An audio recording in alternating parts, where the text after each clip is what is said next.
Hoje nos vamos falar sobre o filme Coringa, Delírio A2 de 2024.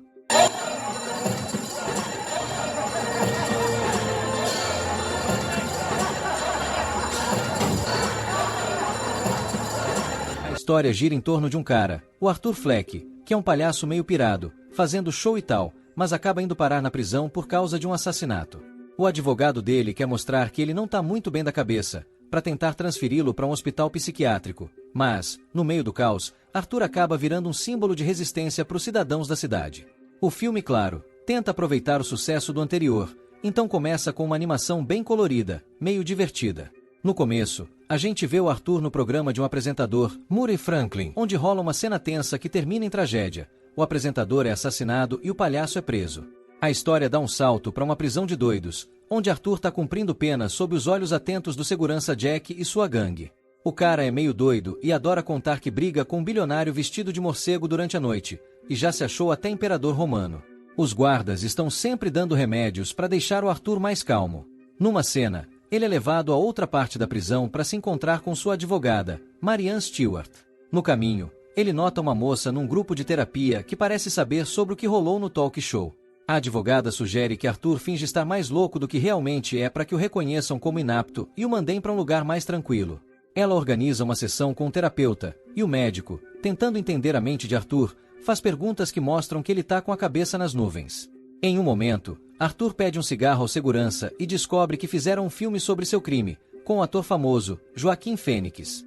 Depois disso, por bom comportamento, ele pode participar de uma terapia musical em grupo, onde reencontra a moça, chamada Lee. Ela diz que é fã dele e já assistiu ao filme dele várias vezes. O pai dela morreu num acidente, e ela foi parar ali por ter incendiado a casa da mãe. Depois, Arthur assiste a uma reportagem sobre si mesmo na TV, onde o promotor, Harvey, quer uma pena de morte para ele. Arthur, então, é tomado por um riso incontrolável, e a segurança precisa levá-lo para fora, sob a chuva forte. Mais tarde, os pacientes assistem a um filme, e Lee sugere que eles escapem juntos. Enquanto isso, ela provoca um incêndio, e a segurança entra em pânico para organizar uma evacuação. O casal, no meio das chamas, tenta fugir, mas os seguranças os pegam antes que consigam sair. Arthur é jogado numa cela isolada, onde sonha com outro show, desta vez com Lee. Ela consegue subornar um guarda para ver Arthur e diz que está saindo da prisão, mas que ele precisa cuidar de sua saúde. Arthur fica animado, mas Lee promete que vai acompanhar todas as audiências do caso dele. Um tempo depois, a advogada marca uma entrevista para mostrar ao público que Arthur é só um cara quebrado e não um psicopata como Coringa. Durante a entrevista, Arthur descobre que Lee na verdade se chama Harley Quinn, e ela deu várias entrevistas sobre o relacionamento deles. Em um momento tenso, Arthur quase perde a calma quando um jornalista faz perguntas difíceis, mas ele respira fundo e diz que agora é uma nova pessoa e está apaixonado. Arthur faz uma serenata para Lee e, para variar, a música não é uma alucinação. Lee está vendo um programa na rua, depois quebra a vitrine de uma loja e rouba uma TV. Logo, chega o dia da primeira audiência do caso de Arthur Fleck. Ele é levado ao tribunal, onde uma multidão de fãs do Coringa está lá, ansiosa para ver seu ídolo. Durante o processo, o promotor interroga testemunhas, e Arthur se distrai quando Lee entra no tribunal. Ele sorri, mas logo perde o interesse no que está acontecendo. A advogada questiona como o psiquiatra conseguiu determinar que Arthur não tinha sintomas de doença mental graves, apesar de seu passado traumático. Ela argumenta que foi nesse momento que ele criou uma identidade alternativa, que se manifestou no metrô quando foi atacado por bêbados agressores. Depois da primeira audiência, a advogada e Lee discutem. Lee acusa a advogada de não tratar Arthur da maneira correta. Mais tarde, Marianne revela que Lee mentiu sobre a vida dela. O pai dela está vivo, ela cresceu numa boa e se formou em psiquiatria, e foi para a clínica por vontade própria, não por ter tentado incendiar nada. Arthur, chocado com tudo isso, começa a imaginar um novo show em que seus medos e inseguranças aparecem, e ali até aponta uma arma para ele. Quando Lee fala diretamente com ele, Arthur pergunta por que ela o enganou. Ela diz que só queria se conectar com ele, e esse foi o único jeito que viu. Ela revela que se mudou para a casa dele para quando ele saísse da prisão e, ainda por cima, diz que está grávida dele. Depois de um tempo, os dois se reconciliam e fazem uma música juntos. Na próxima audiência, uma ex-vizinha de Arthur, Sophie, dá seu depoimento. Enquanto isso, Lee a observa com um olhar nada amistoso. Ela conta que quando ele invadiu a casa dela, confundindo a realidade com a fantasia, decidiu não chamar a polícia porque a mãe dele a convenceu de que ele era inofensivo. Agora, depois dos crimes, ela se arrepende da decisão. A advogada de defesa pede que ela fale como a May de Arthur o descrevia. Ela dizia que tinha alguma coisa errada com o Arthur, que ele vivia num mundo de fantasia e que dava aquela risada. Ela falou que era uma risada idiota. Foi isso que ela disse. Risada idiota. Isso traz memórias ruins para Arthur, que se esconde em mais uma fantasia, onde ele acaba batendo até a morte no promotor e depois no juiz. Depois disso, ele aponta uma arma para si mesmo.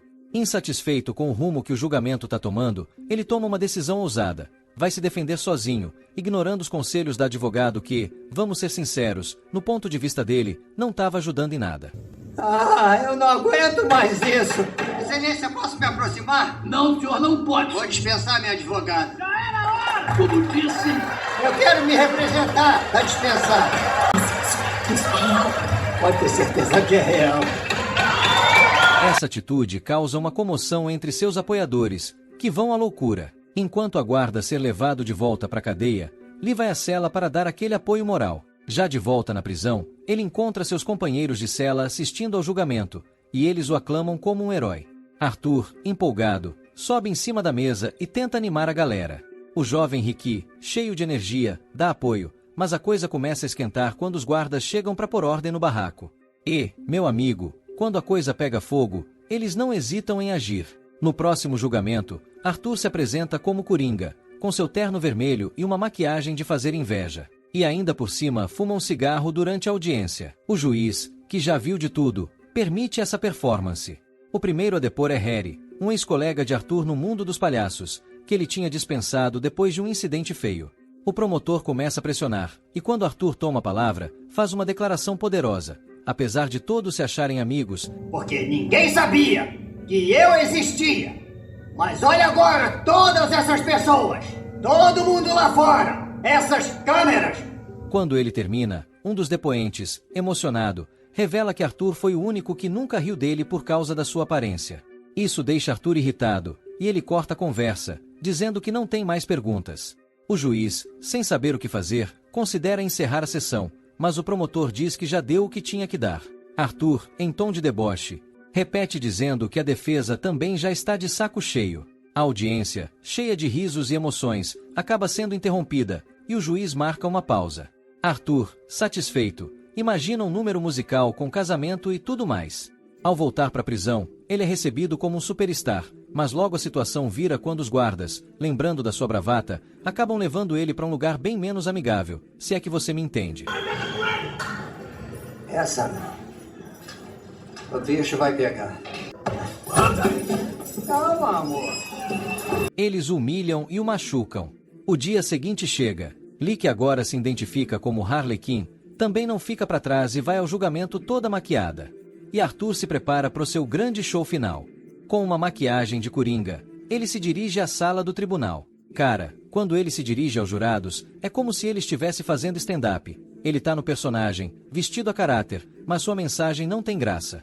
Ele declara que não tem distúrbio de personalidade e que todos os crimes que cometeu foram por sua própria conta. Harley Quinn, que era sua apoiadora principal, se levanta e vai embora, enquanto os jurados se reúnem para decidir o destino dele.